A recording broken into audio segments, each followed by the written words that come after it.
Eu, como treinador de corrida, às vezes eu vejo umas besteiras, corredor fazendo, às vezes até mesmo treinador fazendo com seus atletas, sobre técnica de corrida.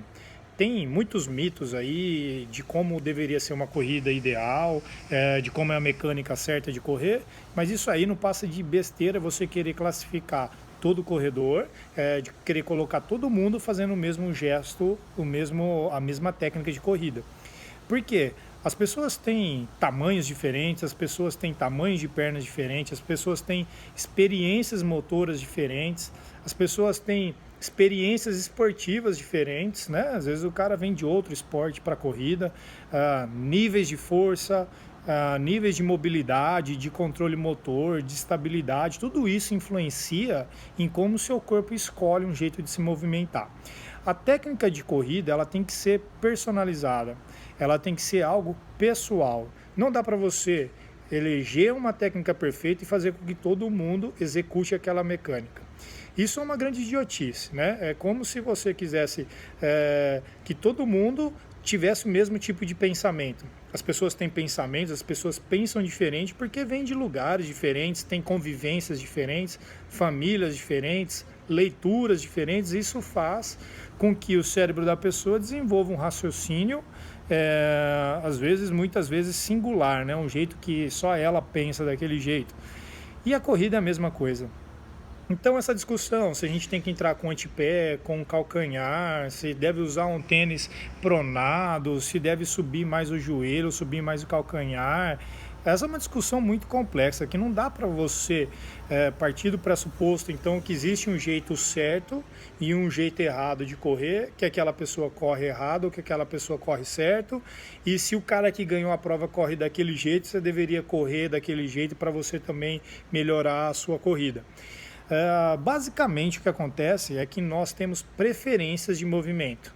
Quando você corre, você tem um jeito de se movimentar, porque o seu corpo é muito inteligente, o seu cérebro, o seu sistema neural, ele é muito inteligente. Ele sempre vai escolher um jeito de você se movimentar que é a maneira mais segura e a maneira que economiza energia para você fazer aquele gesto. Então, assim, a gente tem no nosso cérebro, a gente tem informações de execução de tarefa. Então, por exemplo, a minha tarefa é correr. Tá, para eu correr, qual que é o jeito que eu vou gastar menos energia possível para correr? E aí o nosso computador central, aí, o nosso cérebro vai buscar maneiras de solucionar a corrida. E aí ele vai gerar um movimento motor, né? Ele vai gerar o movimento, um controle motor baseado nessas informações. Então não adianta você ver alguém correndo e tentar copiar. Não adianta alguém falar para você, olha, sobe mais o joelho, olha, levanta mais o pé, porque isso vai funcionar em um momento que alguém está te falando que você está prestando atenção. Mas quando você para de prestar atenção, ou aquela pessoa que está te orientando sai de perto, você volta na sua mecânica antiga, no jeito de movimentar que você sempre teve. Tá? Porque esse automatismo ele é algo que economiza energia e é preferência, a sua preferência neural, a sua preferência do seu sistema nervoso central de realizar um movimento. Então tá, então não é possível a gente mudar a mecânica? Óbvio que é, né? E óbvio que também tem maneiras que você pode ser mais eficiente e correr mais rápido. E óbvio que tem maneiras que vão reduzir o seu risco de lesão. Porque assim, não é porque o seu cérebro escolheu um jeito de correr que é a melhor mecânica ou é o melhor gesto que existe, tá? Então assim, não é uma contradição que eu estou dizendo, mas assim, é um próximo passo. Tá? É um nível acima, é um degrau acima, que é o quê? É você entender que se o corpo escolhe aquele movimento, é porque ele tem certos recursos disponíveis, ele tem certas programações que fazem ele escolher aquilo. Então a gente teria que mudar uma programação e não só incentivar a pessoa a fazer diferente. Como mudar essa programação? Técnicas educativos, né? Desenvolvimento de um controle motor diferente. Então, assim, os educativos eles vão mostrar para o seu cérebro que existem formas diferentes de se locomover, que existem formas diferentes de se movimentar.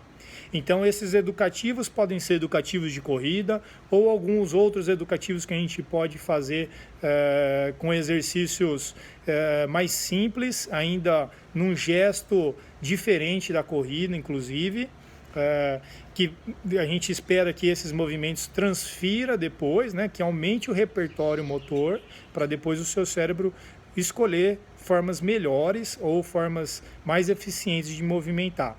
É como se a gente aumentasse o cardápio de movimentos e deixasse esse cardápio maior, uma disponibilidade maior de escolhas, né? Se você vai no restaurante de massa, você vai ter lá espaguete, vai ter um cannelloni, enfim, vai ter uma lasanha, e você tem ali então 3 opções de massa.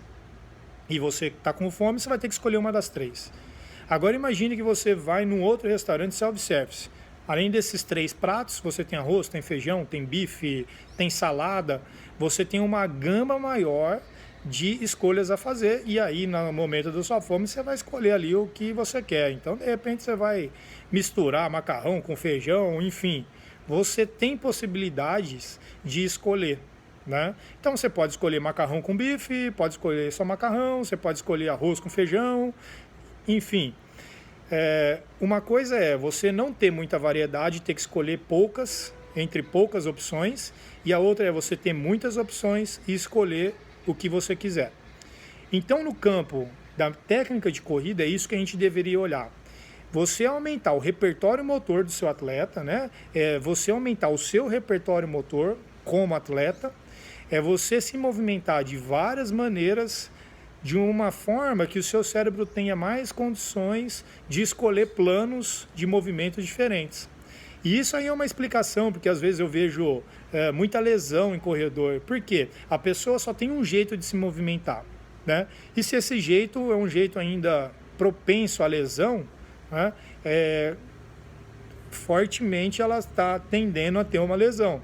Agora, se a pessoa tem várias possibilidades de movimento ao longo da corrida, ela pode mudar muito bem a mecânica, né? E isso aí vai acontecer o quê? Numa subida, ela vai mudar o jeito, a posição do corpo. Numa descida, ela vai pisar de outro jeito. A hora que pisa num buraco, ela tem condição de controlar aquela torção, de não deixar o pé torcer e se machucar mais grave. Então, você como corredor deveria pensar em aumentar o seu repertório motor e deixar que o seu corpo, que é a coisa mais sofisticada que você tem, né? O seu cérebro, um órgão extremamente sofisticado, que faz análises, que faz escolhas, que toma esses processos decisórios muito rápidos e que você vai tomar uma decisão de como se movimentar sem mesmo pensar nela. Seu cérebro faz tudo isso por você. Você só precisa de aumentar então o repertório motor, você só precisa de aumentar o número de possibilidades e deixar que o seu corpo escolha um jeito de movimentar. Então para com a ideia de que um jeito ideal de correr é aquele lá que você tem que imitar aquilo. Não. Você tem que aumentar o repertório motor, fazer educativo, você tem que aumentar a força, você tem que aumentar a sua mobilidade, você tem que ser mais alongado, você tem que ter mais estabilidade, você tem que ter um tronco forte, você tem que ter a musculatura trabalhando em conjunto e não a musculatura trabalhando isolado. Por exemplo, vai numa cadeira extensora, ganha força no quadríceps, achar que isso vai transferir para a corrida. Não tem nada a ver. Existem corredores com níveis de força altíssimo que não conseguem aplicar a força na hora que põe o pé no chão. Isso porque falta um processo de variabilidade de movimento e deixar que o seu corpo escolha qual a melhor forma. Então, para de tentar seguir padrões estabelecidos ou seguir orientações de mudança, se essas orientações não acontecerem num plano de aumentar seu repertório motor e oferecer para você possibilidades de escolher, de decidir movimentos diferentes durante a corrida. Só assim que você vai conseguir mudar a técnica, tá certo? Aumenta a mobilidade, aumenta a estabilidade, controle motor, aumenta a sua força e aumenta o número de educativos que você faz, porque aí sim você vai aprender a usar a força que você ganhou no gesto de corrida. Beleza? Espero que você melhore aí sua técnica e corra melhor.